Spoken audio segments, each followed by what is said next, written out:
서민 상황이 최악이라. 경제가 좋아진다. 상저하고라. 글쎄요. 과연 그럴까요? 일단 이 지표부터 먼저 한번 보시죠. 전년 대비 생명보험 해지 환급금 증가율. 여러분 62.8%예요. 이것은 여러분 서민의 상황이 지금 최악이라는 거예요. 보험을 해지해 가면서 지금 생활을 영위해 간다는 이야기니까 굉장히 어렵다는 이야기입니다. 참 이것을 보면요. 지금 서민들의 상황이 얼마나 절박한지 저는 보여주는 아주 단적인 지표라고 생각을 합니다. 실제로도 보세요, 여러분. 실제로도 보면 생명보험사 해지 환급금이 2021년에요. 26조 4,480억 원 이렇게 됐습니다. 그런데 2022년은 40조가 넘을 거라고 해요. 그런데 2023년 1월에서 7월까지 보면 벌써 27조 2,437억 원입니다. 굉장히 나빠지죠. 굉장히 나빠집니다. 이것을 보면서요.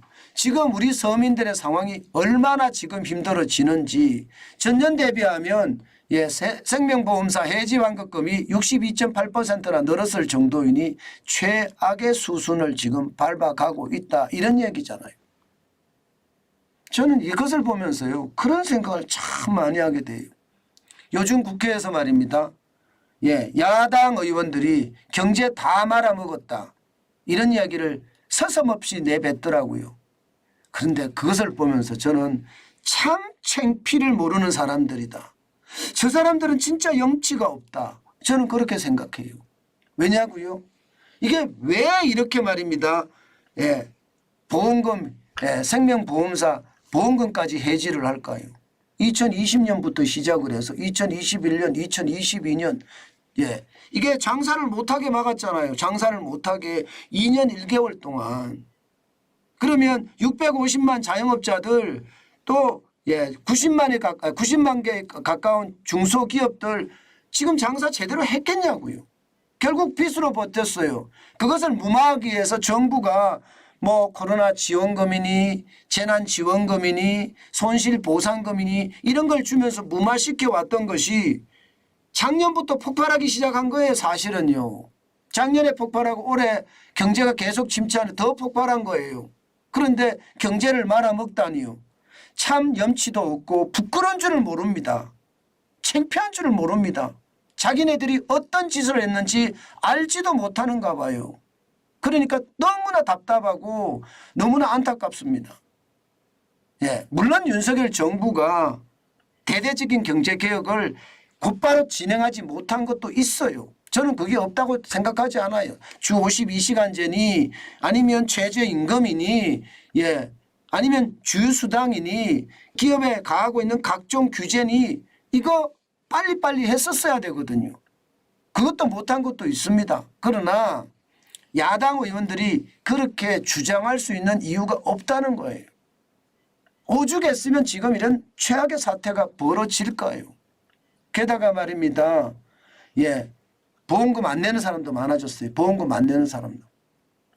2020년에는 2조 8,223억 원이 효력상실 환급금이거든요. 보험금을 안 내서 남아있는 일부를 돌려주는 거예요. 그런데 이게 2021년엔 1조 2,349억 원으로 줄었습니다.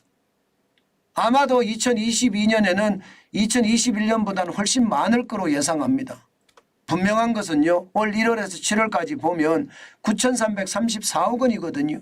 전년 대비해서 32% 늘어난 숫자입니다. 그러면 보험금을 못 내는 사람들도 많다는 이야기잖아요. 그 정도로 말입니다. 서민의 상황은 열악하기 그지없습니다. 여기에다가 대출도 계속 늘고 있어요. 대출도. 지금 보시는 것처럼 2018년 64조였던 보험계약 대출 잔액이요. 지금 보면 68조 9천억 원입니다.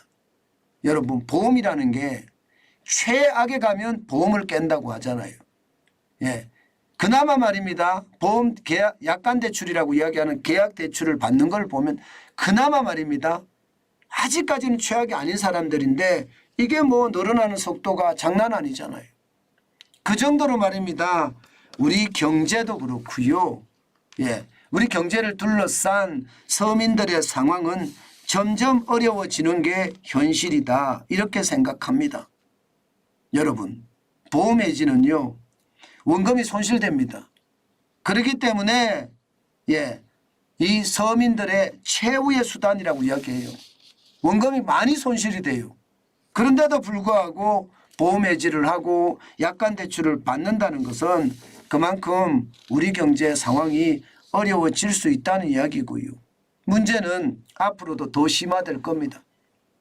고금리 고물가가 계속되는 한 이게 경제가 좋아질 리가 없거든요.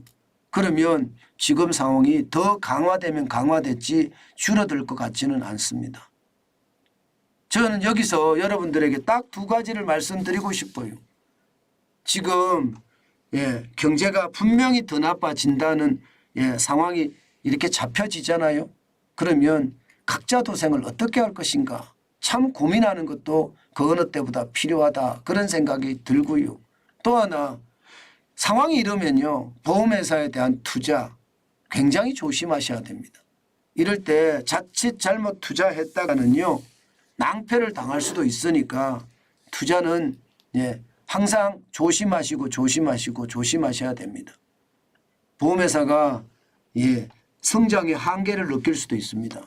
성장의 한계. 인구는 줄어들죠. 여기에다가 보험 드는 사람들은 더 적어지죠. 돈이 없으니까. 그러니까 성장의 한계를 느낄 수도 있기 때문에 투자에 대해서는 조심 또 조심하는 거 여러분에게 한 말씀 드리겠습니다. 그만큼 말입니다. 중요하다. 서민 상황은 급박하다. 그렇게 말씀 올리겠습니다.